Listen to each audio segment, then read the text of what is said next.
Hey folks, Erick Stakelbeck here. Welcome to the Watchman Newscast Livestream. We try to do this every Wednesday between 4 and 5 p.m. Eastern Time. So here we are. Merry Christmas, belated Christmas to everyone. I hope everyone had a great Christmas with their loved ones, with family, and Happy New Year.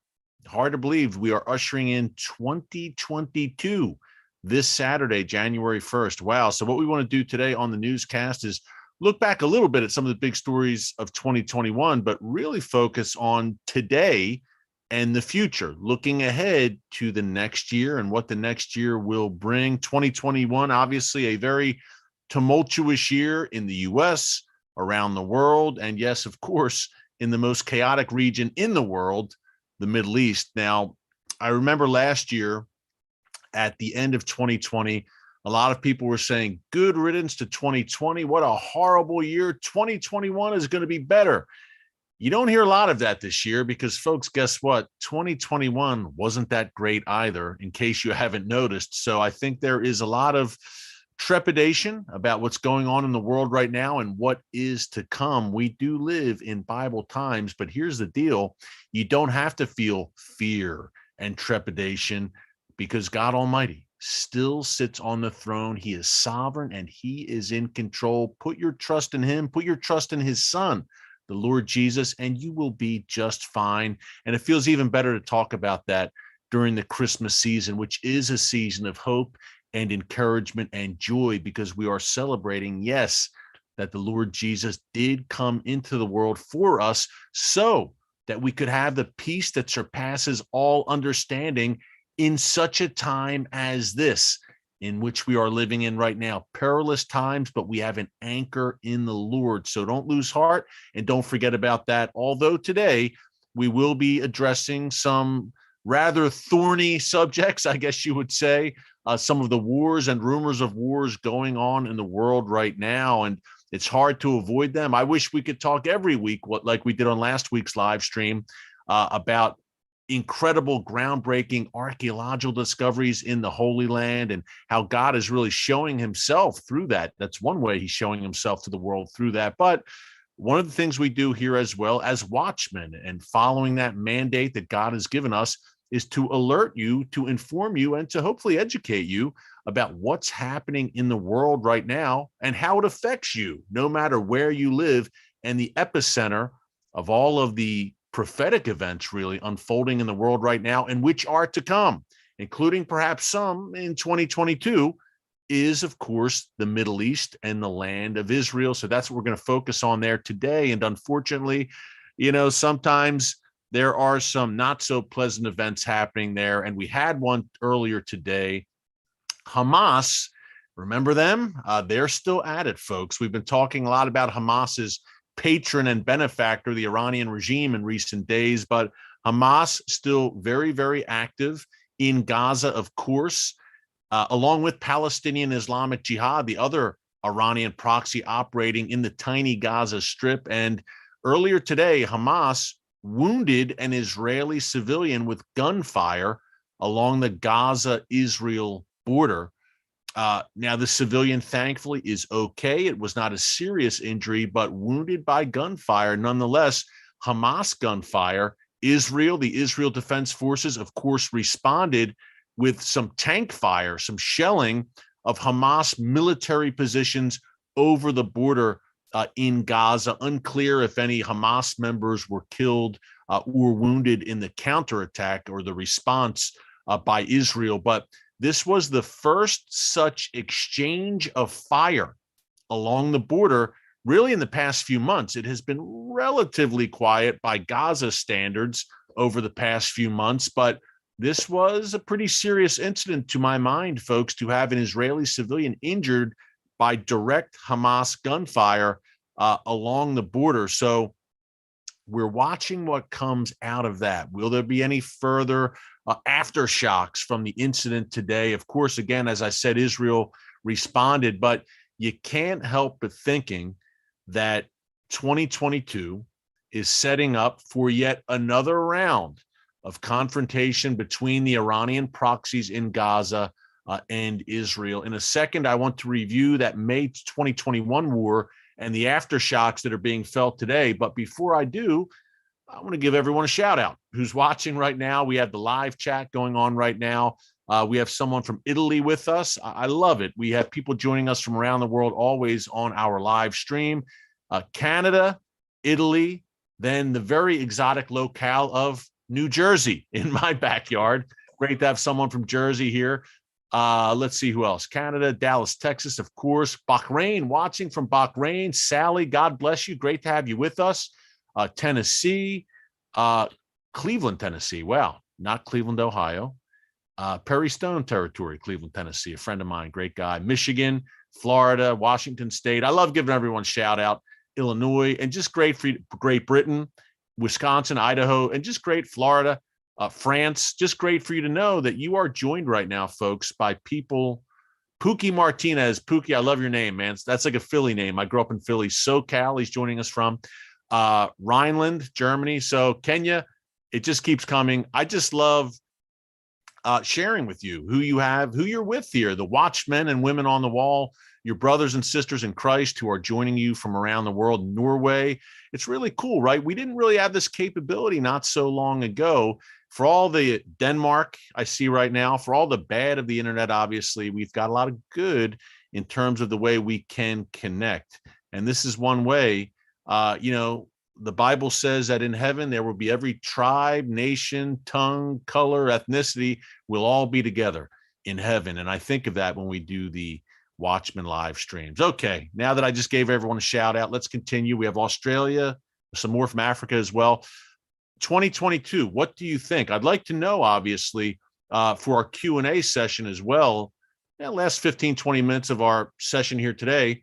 Remember, we wrap up at 5 p.m. Eastern time. We will do a Q&A. So send your questions along. I see some in the live chat already here. But what do you think? Do you think 2022 is setting up for another round of hostilities between Israel and Hamas? I think it's, I don't want to say very likely, but it's a distinct possibility. Let's say that. The only reason I don't say it's going to happen, we can anticipate this, is because, look, Hamas is still licking its wounds from the May 2021 11-day conflict that it instigated and initiated with Israel. If you remember, folks, one of the big, obviously, Middle East stories of this past year, Hamas instigating that war and firing close to 4,300 rockets over that 11-day span, hitting points very far, very deep into the state of Israel that Hamas hadn't reached before, and clearly with bigger payloads behind the rockets this time around. And I saw these bigger payloads and their after effects up close when I was in a few days after the war kind of wrapped up there in late May. I was in southern Israel. I was in Ashkelon. I was in Sderot. I was in communities right around the Gaza border, the kind of community where an Israeli civilian, again, if you're just joining us, was wounded today by Hamas gunfire. In the one house we were at, and we came to you from this home here on the Watchman Newscast, was completely obliterated by one Hamas rocket. Clearly, one of the heavier rockets supplied by the Iranian regime with the larger payloads. And it leveled this house, folks. Let me tell you, it killed one of the occupants inside. Not only that, what really struck me about it was that the surrounding homes on the block were also severely damaged. So a lot of times, and I think you can relate, you have these mainstream media pundits and analysts and outlets that make it seem like Hamas is just kind of using sticks and stones and slingshots against mighty Israel. They paint Hamas as David and Israel as this cold, ruthless, unfeeling Goliath. Well, it couldn't be further from the truth. I've seen the damage with my own two eyes again, and this wasn't the first time.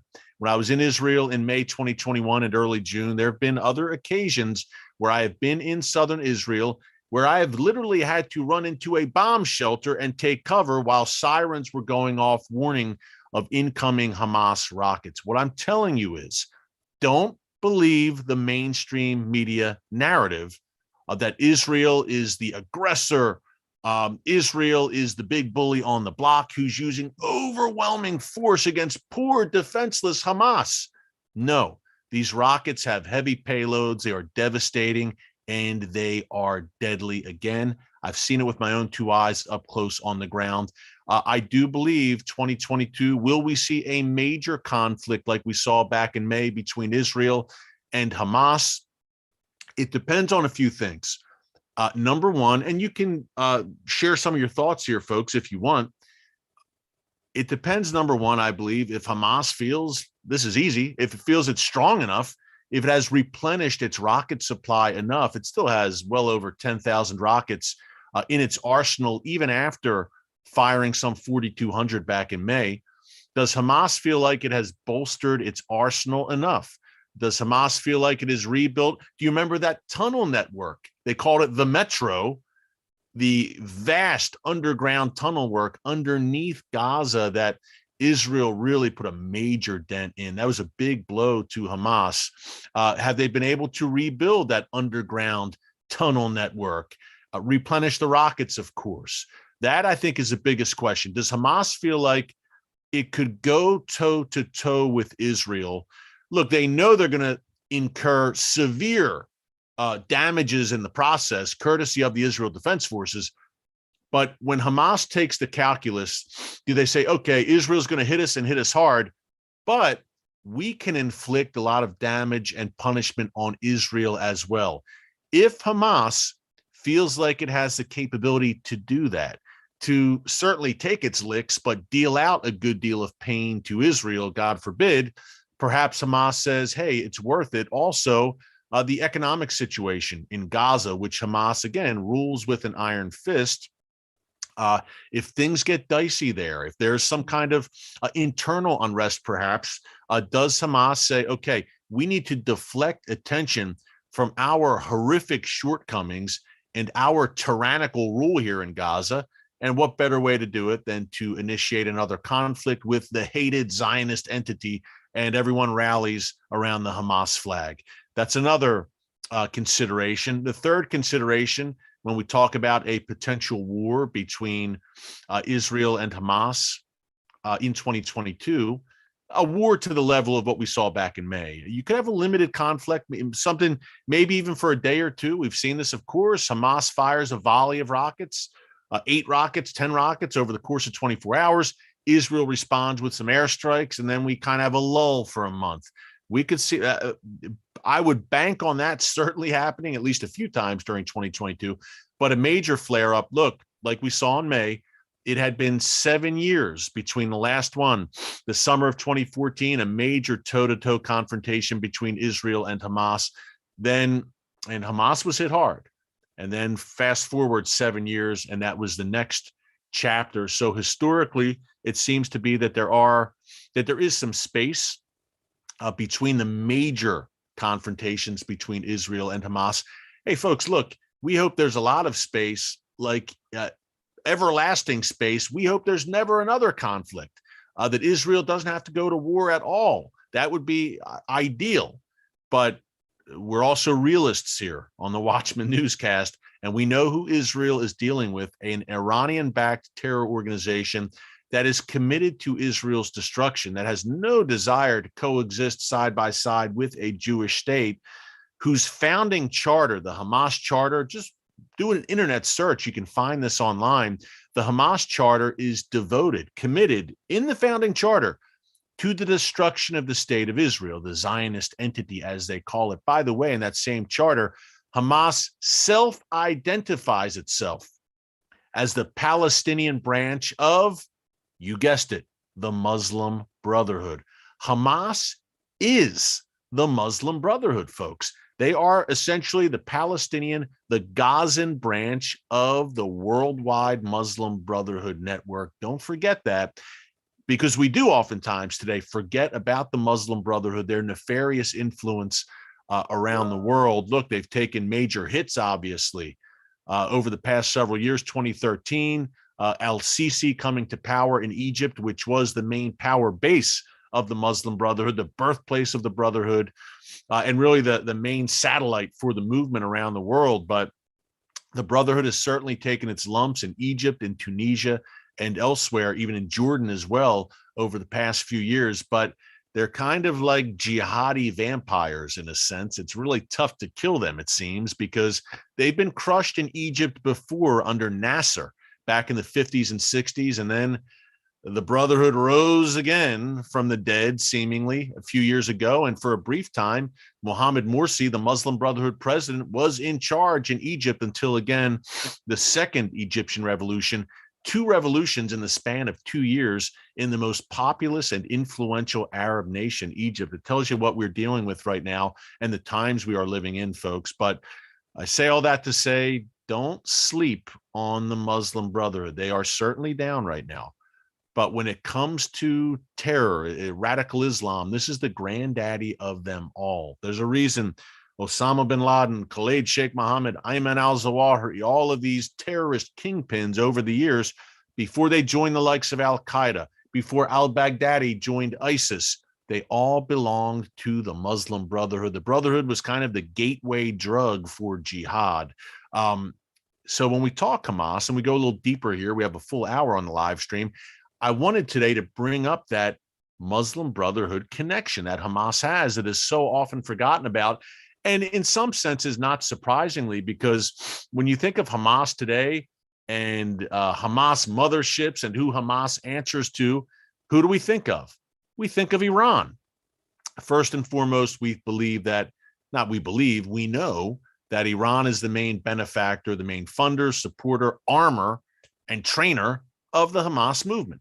So the Brotherhood has kind of been ushered aside in a sense as Iran takes center stage as Hamas's benefactor, but ideologically, Hamas has more in common with the Muslim Brotherhood, its fellow Sunni Islamist movement, than it does the Iranian regime. But it is a marriage of convenience for both Hamas and the Iranian regime. Hamas has the support of a powerful state sponsor in the form of Iran, which can fund and arm it and help to train it in some cases. Hamas operatives traveling to Iran to train in the finer arts of drone warfare, for instance.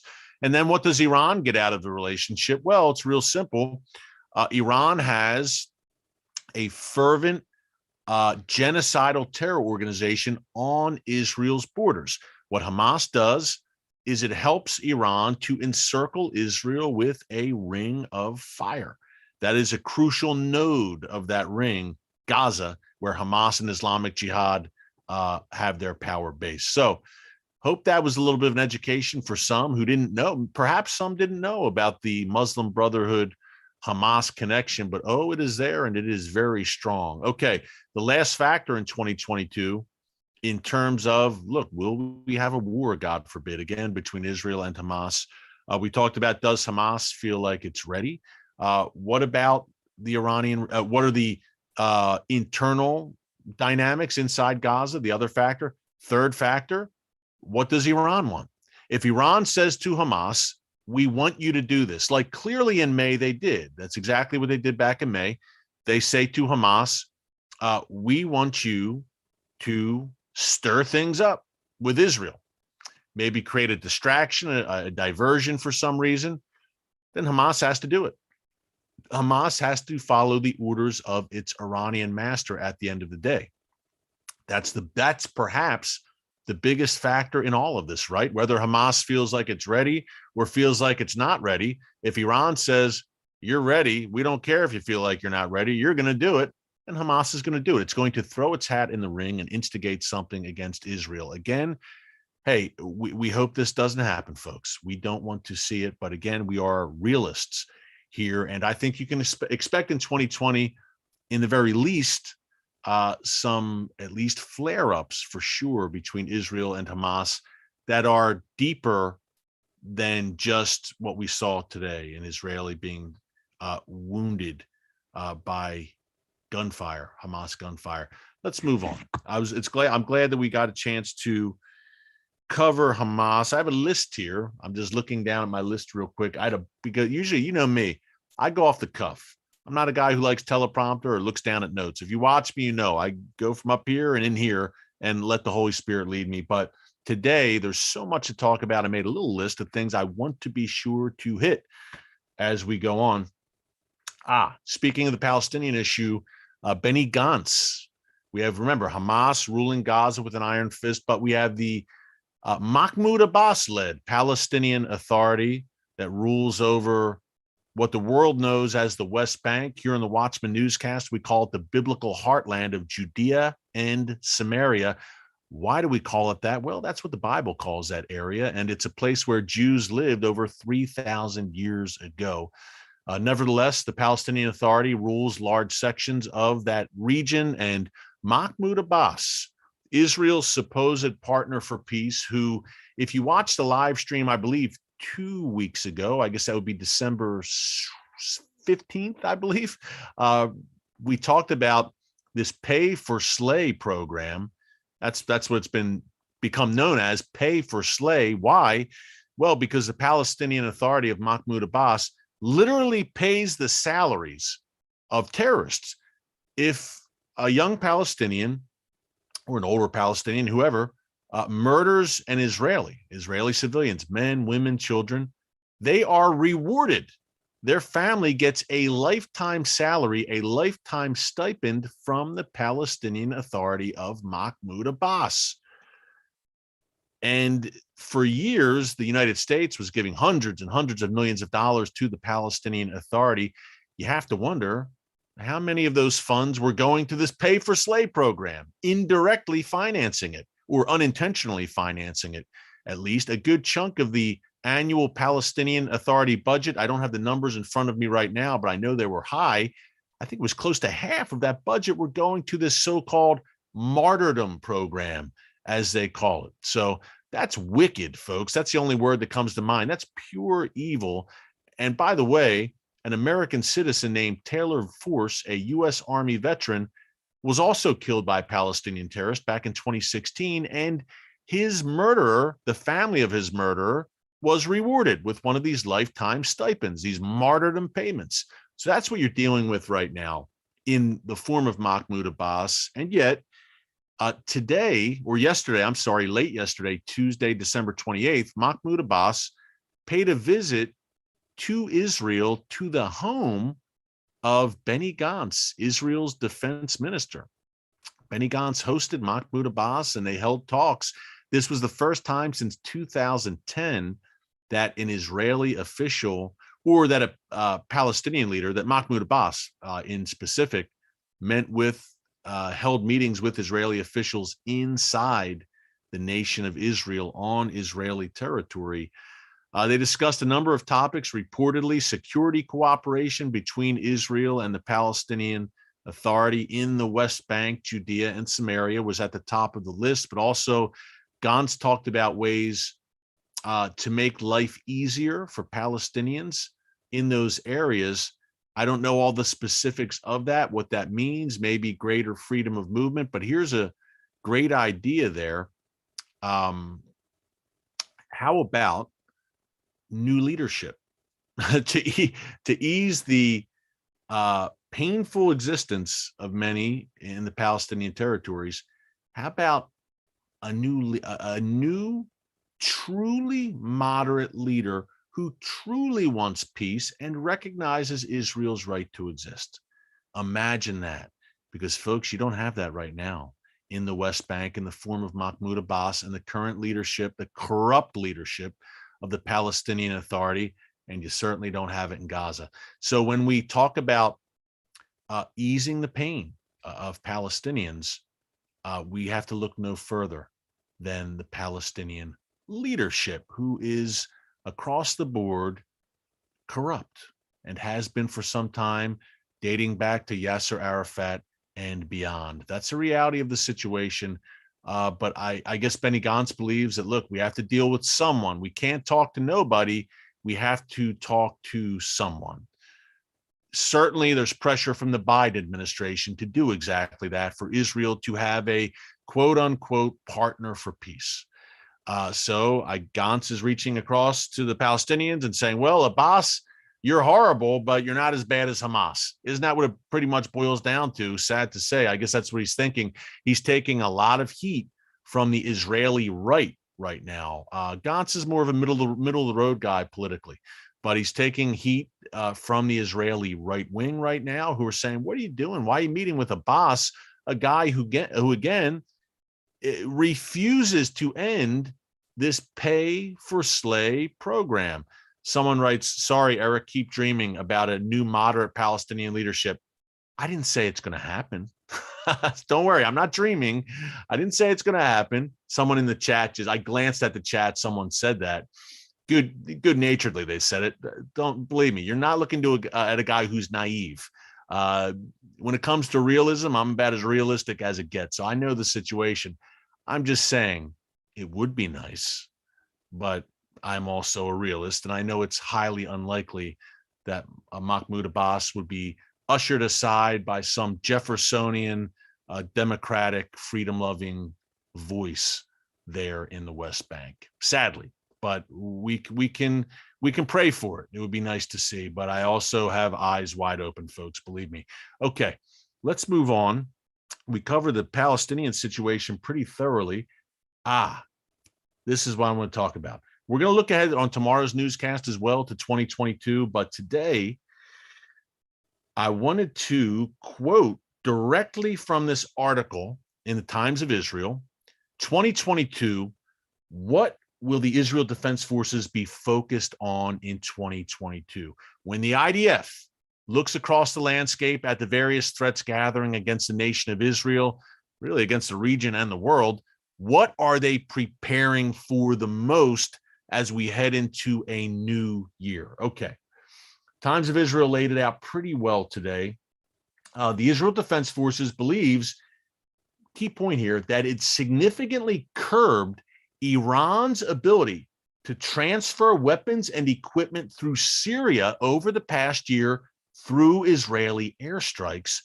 And the IDF plans to continue with those airstrikes in Syria in 2022. No surprise there. We're going to talk about this more in a minute. Of course, on yesterday's newscast, if you missed it, check it out in our archives. We talked about a major Israeli airstrike in the Syrian port of Latakia, where Iranian weapons shipments have been transiting. And that was a big one. We'll talk about that again in a second. But interesting here and encouraging that the IDF believes that it has curbed, quote, Iran's ability to transfer those kind of weapons through Syria. The airstrikes are working in Syria, according to the Israel Defense Forces. And this Times of Israel piece goes on to say that the Israeli military hopes that these attacks, the airstrikes, will also drive a wedge between Syrian dictator Bashar al-Assad and Tehran. Meaning, look, let's create friction between the Assad regime in Syria, which is hosting Iranian and Hezbollah forces on its soil, and Iran. We've heard some rumblings over the past few weeks really over the past few months, that perhaps Assad is not too happy about some of Iran's moves on Syrian soil. In particular, Iran and Hezbollah doggedly attempting to establish a presence on the Golan Heights, right across the border from Israel. And that incurs the wrath of Israel. Not surprisingly, Israel says this is a total red line, and they're pushing Iranian and Hezbollah forces back from the Golan. Guess what? When Israel strikes at those Iranian and Hezbollah forces, sometimes there are members of the Syrian military there as well, Assad's military. And Assad also feels some of the effects, for sure, on many occasions over the years. The Assad regime's forces have also been hit in these strikes. And the hope is, it seems, that Assad will grow impatient with this and say to Iran, enough is enough, you have to leave. I find that very unlikely. Not that Assad would grow impatient, because now he's pretty much firmly in charge of most of Syria right now. He might be feeling kind of good about himself after literally 10 years. I mean, the Syrian civil war kicked off in March 2021. Assad clearly has won the upper hand over the past few years. Perhaps now he's saying, I'm the top dog once again. And you know what, Iran, I'm sick of listening to you. This is my country. I'm back in charge now. Perhaps he's not the wisest leader. When you think of Isaiah 17, that's why many, when we talk about the book of Isaiah, chapter 17, which talks about the destruction of Damascus, many of our commenters and many of our discussions, people have said, I could see this happening under Bashar al-Assad because let's just say he's not the wisest of leaders, folks. So who knows how he's feeling right now, and also there's been some talks now between Assad officials and the United Arab Emirates, different Sunni Arab nations. There's been some chatter about kind of bringing Assad and Syria back into the community of Sunni Arab nations. Will that happen? We don't know. But the goal in all of this is to create daylight and distance between Assad and the Iranian regime. Here's the problem. Iran's not going to allow that. Iran is not going anywhere, in their view at least. They are in Syria to stay. They're in it for the long haul because, folks, in case you haven't noticed, Syria is absolutely crucial. It's essential to Iran's ideological goals for the region. And that is, number one, to form a land corridor from Iran all the way across Iraq and Syria and Lebanon to the Mediterranean Sea. Persian empires over the centuries have dreamed of having that land corridor. That's exactly what Iran wants. And number two, Syria is the spot where Iran wants to transit weapons through into the hands of Hezbollah.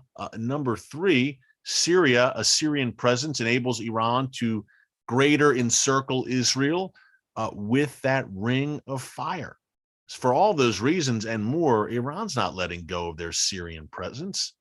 It's not going to happen. Assad might want that ultimately. He might want some independence, but Iran's not going to allow that. Neither is Hezbollah. And at the end of the day, he owes a great deal. He owes, in many cases, his hide and his continued existence to the Iranian regime, Hezbollah, and of course to Russia, which intervened in Syria in September 2015. And guess what? They're also there to stay, the regime of Vladimir Putin. So Assad owes them a lot, and they're not going to let him forget that. So big doubt that he would, first of all, have the capability to tell Iran what to do and to boss Iran around. But secondly, that Iran would heed any kind of orders from Bashar al-Assad. He is an Iranian. In many cases, you could say he's an Iranian puppet at this point, whether he likes it or not.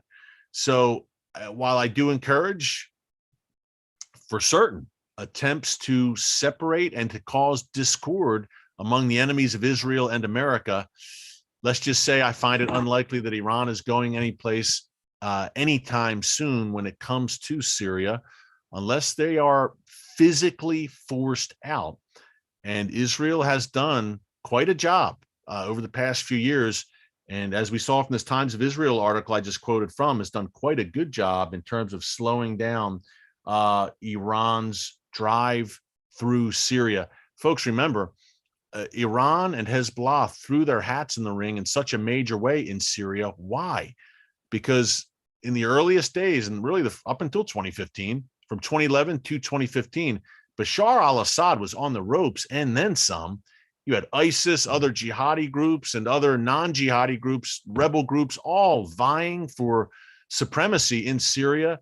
What, 500,000 people killed, many women and children over the past 10 years there in this bloody, horrific civil war. But Iran was panicking, and I don't use that word lightly, because they said to themselves, our man Assad, this was pre-2011, we have our man Assad. And look, Hafez al-Assad, the father of Bashar, also had a strong relationship with the Iranian regime going back decades. And Iran said, we have an ally, a kindred anti-Israel spirit in Syria. We're good. So Iran said, we need to get weapons through the Lebanon, and he's going to let us do it. All of a sudden, that was in jeopardy. Forces hostile to Iran, there was a chance they could seize most of Syria. So Iran said, we can't let this happen. And they threw in a good amount of troops and Iranian Revolutionary Guards, foot soldiers, and they demanded that their most lethal and powerful proxy, Hezbollah, also got involved in Syria. And Hezbollah, by the way, has paid a heavy price and lost a good amount of men in Syria fighting in that civil war over the years, as has Iran. But that tells you, folks, that Iran is playing for keeps. If Iran wasn't serious about its ideological goal, its stated ideological goal to wipe Israel off the map, then Iran wouldn't have invested so much in Syria. Because without Syria, in the minds of the Iranian regime, it's a lot harder to attack Israel, right? Look at the map. I don't have a map here with me. Look up a map of the Middle East when we're done, and you'll see it's tough to get at Israel without Syria, because how are you going to get the weapons to Hezbollah in Lebanon? And there's a lot of issues there.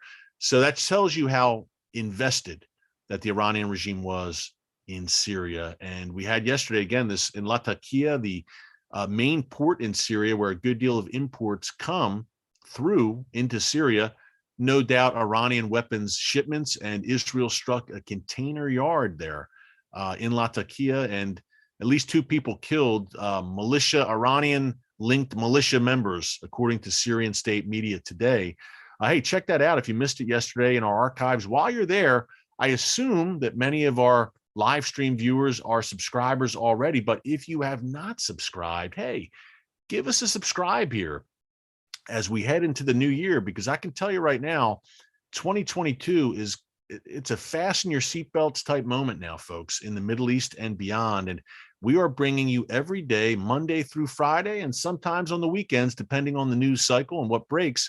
We are bringing you every day cutting edge information and updates that you really won't hear in many other places. And we're proud to do it here on the Watchman Newscast. So, hey, give us a subscribe and click the notification bell so you can be informed on everything unfolding in the world's most pivotal region and how it affects you. Again, no matter where you live, the Middle East never sleeps, and it will be wide awake in 2022, without a doubt. I want to go on in this Times of Israel piece real quick before we get into questions in about a few minutes here, a few short minutes. We will be with questions. Let's see who we have joining us right now. More from around the United States and around the world. I don't want to do the roll call right now, but I'm looking at the live chat. It's a lively chat, it looks like, so that's a good thing. So the big issues in 2022 for the IDF: number 1, Syria; number 2, Iran's nuclear program and a possible strike on Iran's nuclear weapons installations; and number 3, Hamas, which we talked about earlier. And looming over all of it, though, is Hezbollah. And the continued, Hamas and Gaza is one thing, folks, obviously a serious threat that's caused a lot of damage. But the big one is kind of waiting in the wings, right? Hamas with well over 10,000 rockets, and Islamic Jihad with a pretty strong rocket arsenal as well, several thousand there in Gaza. But hey, everyone you talk to in the Israel Defense Forces, in the Israeli defense establishment, says Hezbollah is another level. Hezbollah is a different beast entirely. Some 150,000 rockets and missiles pointed at every inch of Israel. And the big question is, and this Times of Israel article lays it out as well, is if and when Israel decides to strike Iran's nuclear installations, could it be in 2022? Could it be sooner rather than later? We don't know, but it's certainly coming to a moment of reckoning and kind of an end game there, as we discussed on last week's live stream. So a decision will have to be made sooner rather than later by the Israeli government about what to do about Iran's nuclear weapons program. We had the talks restarting in Vienna this week. They kind of stop and start since late November. Now they're back on this week, but they're not going to go anywhere ultimately. Hey, they might go someplace in terms of, oh, wow, we have a new deal, but they're not going to go anyplace good, is what I should say. And a deal right now looks unlikely because Iran they are playing hardball and they're acting like they have all the leverage on their side. They really don't, but that's the way they're acting.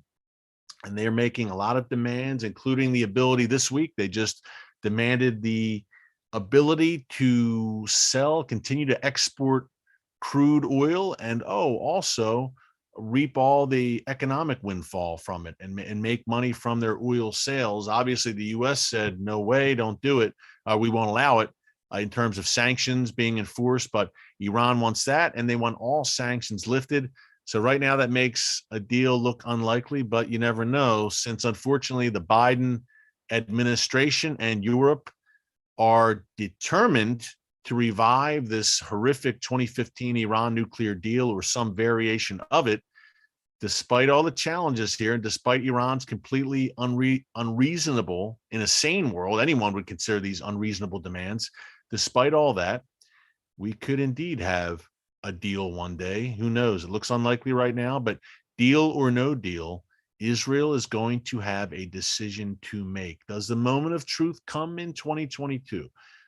Could it come in 2023? Who knows? But in this long, grueling process of the Iranian nuclear crisis, which is stretched now for close to 20 years at least, could we finally be seeing an end game? Someone has described it as the Cuban Missile Crisis in slow motion.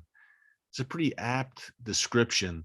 And when we talk prophecy, a lot of people have said Bible prophecy is a case of hurry up and wait. And certainly with the Iranian nuclear program and the ultimate outcome there, that has been the case for sure. It's been a long and winding road with many twists and turns, but I think the end game is approaching, and it could very well approach in 2022. And if it does, if Israel feels like it needs to strike Iran's nuclear weapons facilities so that Iran cannot fulfill its goal of, I'm just looking at questions here, pardon me, cannot fulfill its goal of destroying the state of Israel, then Israel's going to do it. And 2022 could be a year when it happens. But it's eventually, it's a question of if and not when. I believe that is going to have to be dealt with. And when that's dealt with, what does Hezbollah do? Because you would think it's going to precipitate a major regional war. Iran's going to respond, of course, and the most likely way they would respond to such a major incident, a major offensive by Israel, destroying or making at least a very good dent in Iran's nuclear weapons program, that Iran has been holding Hezbollah in reserve for some time and waiting to fight another day. Hezbollah was not activated back in May during that Hamas war, for instance, but Iran's nuclear weapons installations, and it'd be a massive world event. For that to happen, you would think that Iran will activate Hezbollah for vengeance against Israel. And you have to think, and that's one of the things we have to consider for 2022. And folks, you have to think that perhaps the IDF in their planning, and we know right now they are planning in 2022, in the spring of 2022 in particular, they are going to be holding drills simulating an attack on Iran's nuclear weapons installations. You have to think that the IDF is saying, okay, we know that Hezbollah is going to strike once we hit Iran's nuclear installations.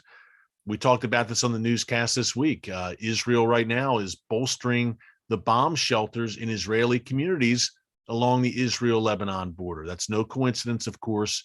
They expect heavy Hezbollah rocket fire there up north. But here's a question as we head into our question and answer session. We have about 15 minutes left.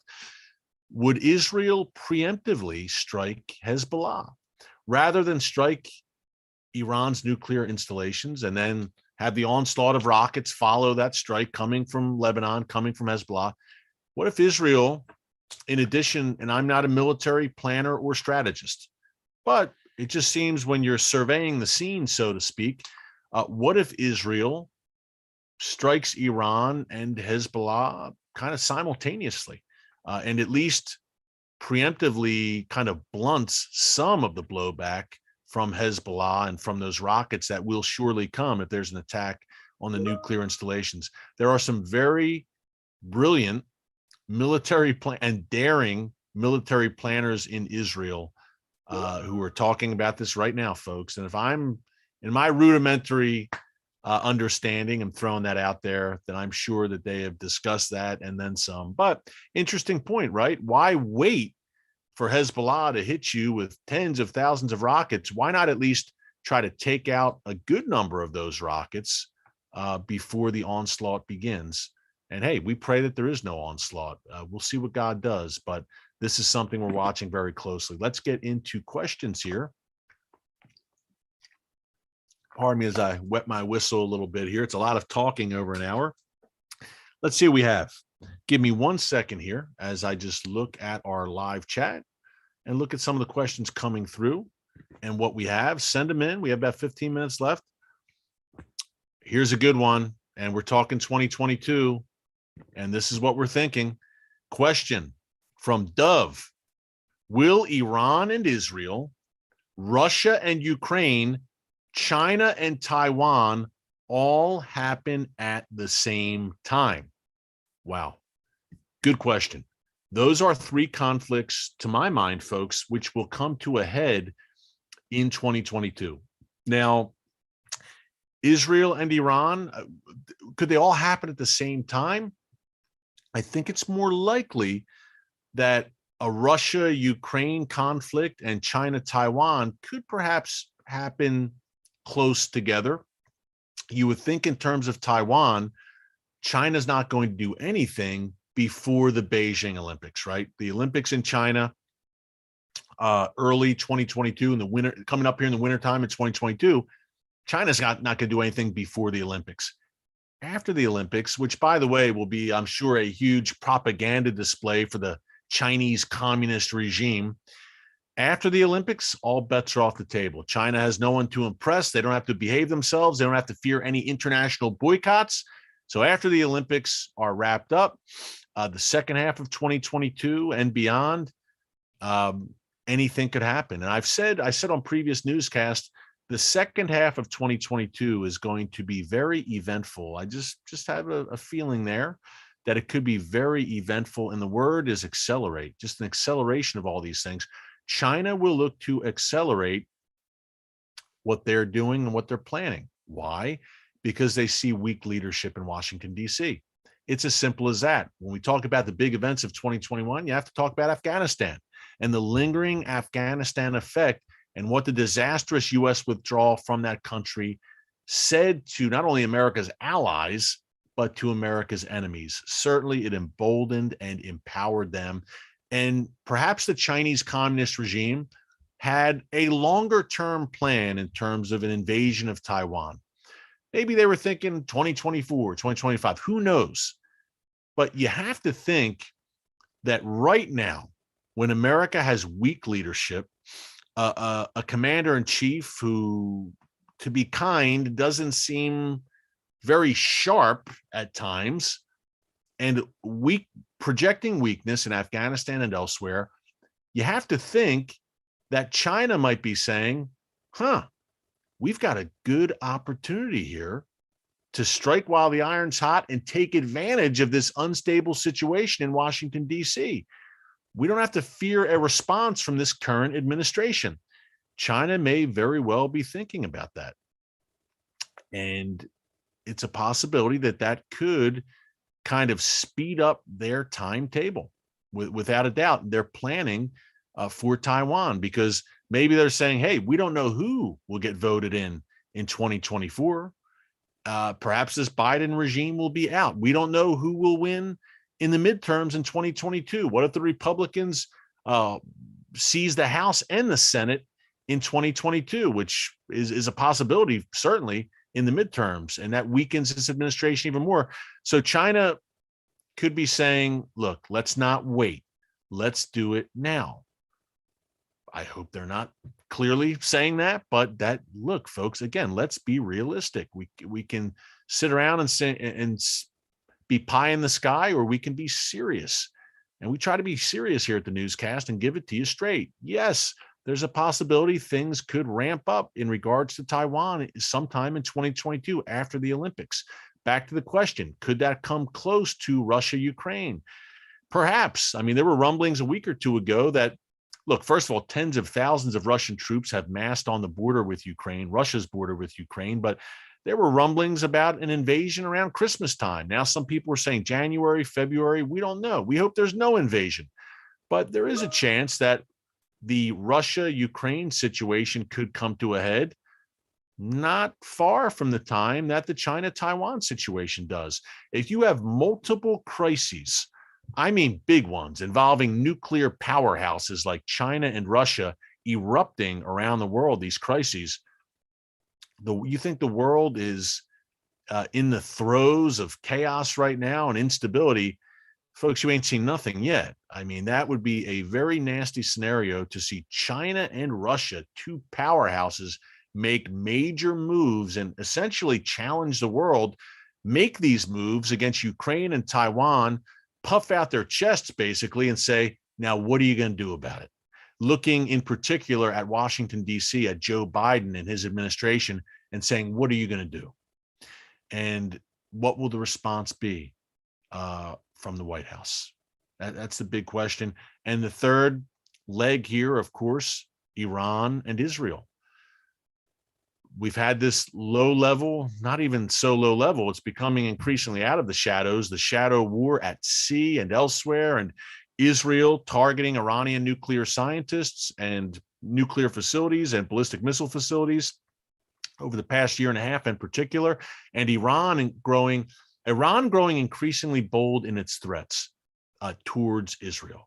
On Monday, we talked about on the newscast, again, check it out in our archives, Iran with a simulation of an attack. This was just last week in major military drills by the Iranian Revolutionary Guards Corps. Iran simulating an attack on Israel's Dimona nuclear reactor. Folks, that's a big deal. And not only that, a few weeks ago, publishing an article in the Tehran Times, one of the Iranian regime's mouthpieces, with a detailed target list of targets that Iran would strike in Israel in the event of a future war. So Iran is growing more bolder in its threats. They don't fear repercussions. And they're still taking the measure of this relatively young Israeli government, which just came to power in June 2021. It's been half a year, if that this government has been in power. So Iran is probing there. The Iran-Israel, an all-out conflict involving an Israeli strike against Iran's nuclear facilities and all that would entail, I would put that maybe a little, if that happens, if and when that happens, and there's a lot of factors that would determine if that happens at all. I would put that further down the list in terms of a timetable. Unlikely that Israel would do it while these nuclear talks are ongoing in Vienna, of course. Israel also has these drills scheduled for the spring, simulating an attack on those nuclear facilities. It seems like there might be some more shoes to drop before that really comes to a head. But, folks, that could all change tomorrow. Israel could get intelligence that Iran is ready to break out. They've enriched enough uranium. They are at the nuclear threshold. And Israel might say, we can't wait anymore. But I would say in terms of just looking at how it's played out over the past 20 years, again, a slow-moving crisis, steadily building towards a moment of truth, but slow-moving, whereas Russia seems to be gathering steam there, massing troops on the border with Ukraine, and China as well seems to be really ramping up its rhetoric, its plans towards Taiwan. And China has been at loggerheads with the Biden administration, with the previous administration as well, of course, as has Vladimir Putin. So those seem to be maybe first in line of hotspots around the world to flare up in 2022. I pray that none of them flare up. But again, we're giving it to you straight. Common sense is not so common today, but we try to have a good deal of common sense here in the newscast and give it to you straight and just survey the scene and tell you what's going on. Okay, some more questions. I know that was a long response. I apologize, but it was a good question. Let's see.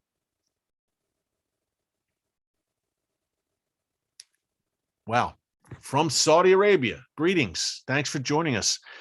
My question from Saudi Arabia, as an expert in the Middle East, when do you think that Saudi Arabia would publicly normalize relations with Israel And what would happen to the region afterwards? Great question. Hey, one of the big developments, obviously, of 2021 was the Abraham Accords, which were signed in 2020, those peace agreements between Israel, the UAE, Bahrain, Morocco, Sudan. Seeing them build, especially with Bahrain, Morocco, and the UAE, of course. Sudan's very unstable right now. But with Bahrain, UAE, and Morocco, really the relationships blossoming between Israel and these nations, and the Abraham Accords coming to fruition in a great way. Saudi Arabia has had many back channel conversations, relations with Israel over the past few years. In particular, we had a report that in November 2020, former Prime Minister Netanyahu actually paid a visit to Saudi Arabia and met with Crown Prince Mohammed bin Salman, known as MBS. Saudi Arabia clearly part of that anti-Iran Axis coalition, I guess you would say.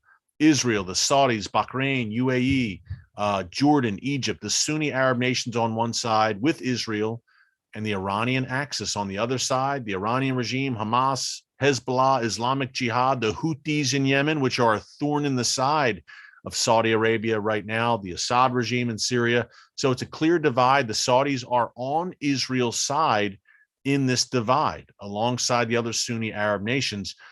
There was definitely momentum, I will say, building. I do believe if the Trump administration was still in office, we would have seen the peace treaty already between Saudi Arabia and Israel. I think it would have been a done deal by now.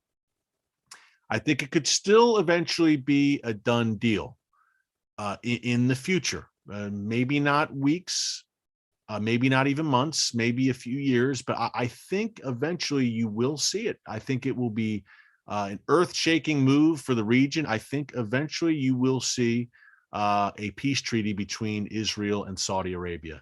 I think eventually it's going to happen. I don't know when. I'm not going to set a date, but I think momentum has been building in that direction. I think a key factor, number one, is how abandoned does Saudi Arabia feel by the United States and the West? I mean, the U.S. has been distancing itself from Saudi Arabia over the past, under the Biden administration. If the Saudis feel like they're alone on an island, and with Iran creeping closer and closer and surrounding Saudi Arabia with a ring of fire as well, and ramping up the attacks from Yemen, courtesy of the Houthis, then Saudi Arabia is going to look at Israel and say, hey, we need a loyal ally who we can trust and we can count on. Israel, let's do this. Let's make it official. I think a lot of it depends on how isolated the Saudis feel in terms of how fast the deal happens. Secondly, the after effects of that deal. The Iranians will howl, Turkey will howl, and there's a good chance that Iran would up attacks through the Houthis. Certainly, there would be some attacks against Saudi Arabia in response, and some threats. Hey, the UAE and Bahrain faced it as well.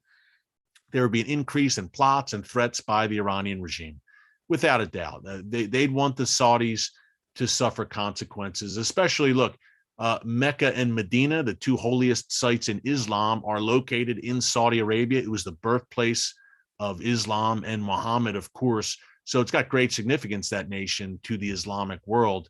So Iran would take none too kindly to Saudi Arabia normalizing relations with Israel in a public way.